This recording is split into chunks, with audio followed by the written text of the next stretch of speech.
Alright, so, have you heard? There could be a PS5. Just over the horizon somewhere. I know it's rumors. We're in rumors. Although there will be a PS5 eventually, I'm sure. Although it may not be called PS5, they may change it. Who knows? They could go the Xbox One route. Where they got the Xbox, the 360, and what do we call this new one? Let's just call it Xbox One. Won't people think it's the first one? Nah. Yeah, people totally think it's the first one. Trust me. Anyway. But, there's going to be an Xbox 5. And there has been no release date yet, of course. However, the talk of backwards compatibility always comes up. Which, honestly, I don't know why they can't just do it. Seriously. Emulation is not that hard anymore. People emulate all the old consoles at this point, especially if you've got a PC and you know what you're doing. Well, actually, you don't really have to know what you're doing. I'm sure there's a YouTube video somewhere out there on it. Like, seriously, I'm sure there is, like, how to download an emulator, where to go get it, links for it. All you have to do at that point is find ROMs.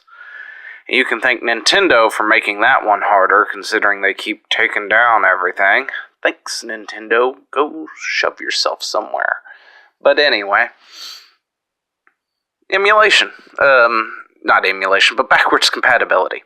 Why are we talking about this and with the Xbox 5 of all things? There's a possibility that it could have backwards compatibility out the box. I don't know why they can't do this beforehand, or why they couldn't do this beforehand with the other systems. They've got some slight backwards compatibility depending on certain games and other stuff. But, would it really be hard to put up an emulator and then set it up for it to read the old discs? I mean, come on.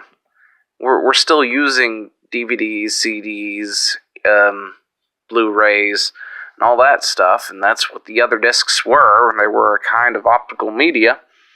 It wouldn't be too hard to do backwards compatibility with it. It's not like asking Nintendo to say, hey, that new Switch Pro you're talking about, think you could, stick a Super NES port on it, pretty please? It's not like we're asking for that. We're talking about discs here, which should be a lot easier to handle, considering they're all discs already, to just give it the software needed to emulate it. Let's see, what does the Wii U do? I think it's got like a menu for the Wii. You click that, and it turns it into like Wii mode, so you can put Wii game discs in it, and it starts reading the Wii discs. Kind of like it's its own little emulator inside the system. How hard would that be? It's like take the next PlayStation and put a PS4 reader in there, a PS3 reader, a PS2 reader, a PS1 reader. Make them little apps on the screen or whatnot. It's like, you know what, I think I'm going to play some PlayStation 1 games. You click that, brings you to a PS1 interface, you put in your game, and there you go. But anyway, there's a possibility it might have some backwards compatibility. It's probably going to be just purely with PS4, and that's it. But hey, and the reasoning behind this rumor is apparently a patent. The only downside is when this patent was actually done, but we'll go over a quick summary of the patent. And it is as follows. Each asset, such as a texture called for by a legacy software, such as a legacy computer game software, has a unique identifier associated with it. The unique identifier can be rendered by imposing a hash on the asset, and then the asset stored with its identifier in a data structure.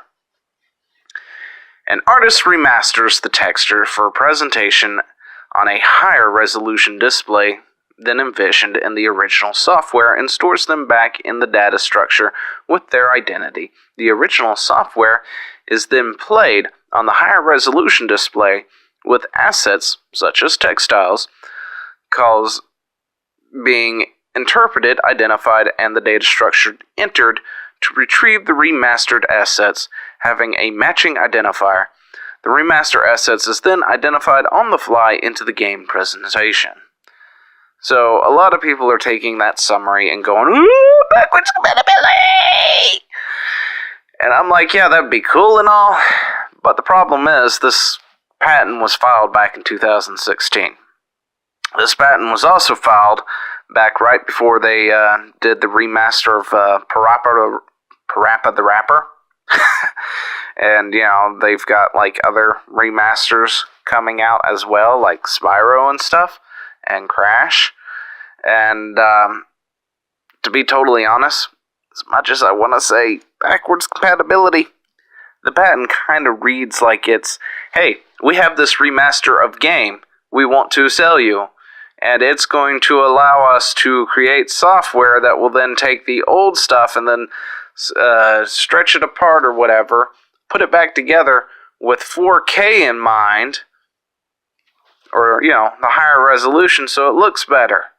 It looks slicker, it looks cleaner, without having to do a whole lot of work on our end other than re-release it.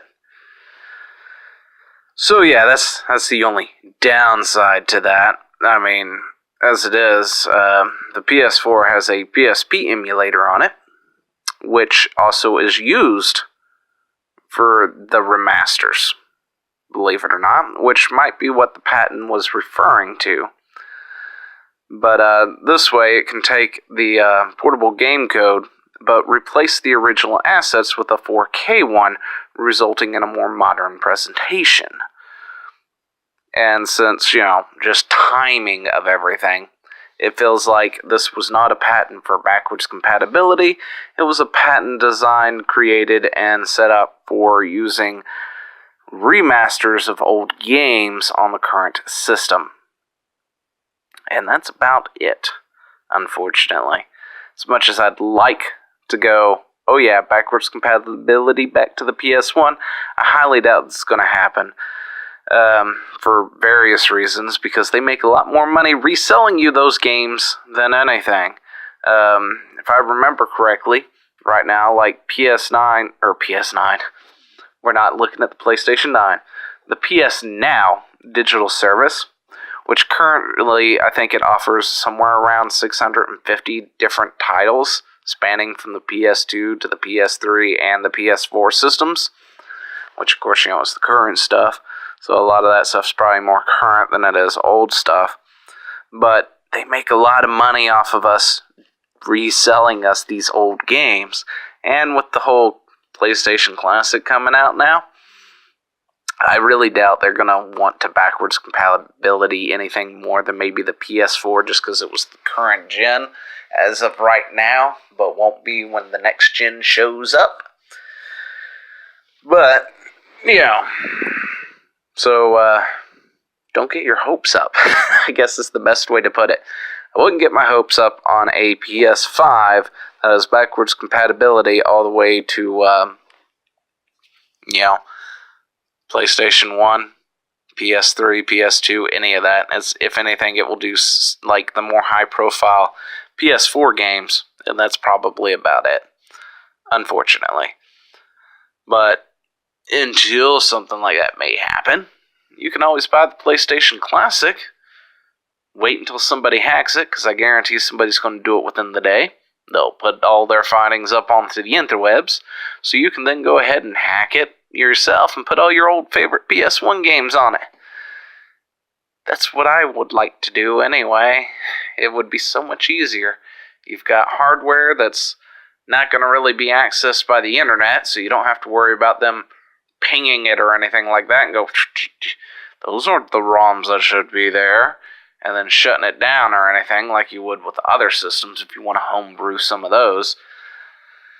But anyway, backwards compatibility, PlayStation 5 still doesn't have a release date.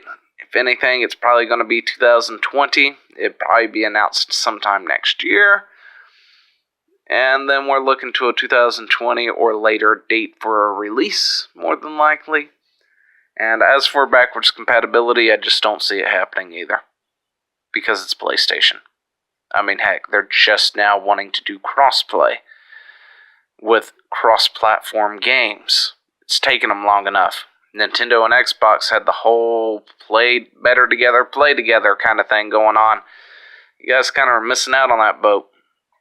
But anyway, What do you think? Will there be a PS5 coming out in the near future, next couple of years? I think it's going to get announced next year if we do. And what do you think about backwards compatibility? Do you think they could do it if they really wanted to? Or do you think that they're not going to? What do you want? Let me know down in the comments below. Until then, I'll talk to you later. See ya. Hey, thanks for watching. Don't forget to leave a comment, smash that like button, and always subscribe for more. And of course, there are other videos floating around somewhere on the screen, so click one of those and see if you can find something that suits your fancy. Till then, I'll see you later. Bye.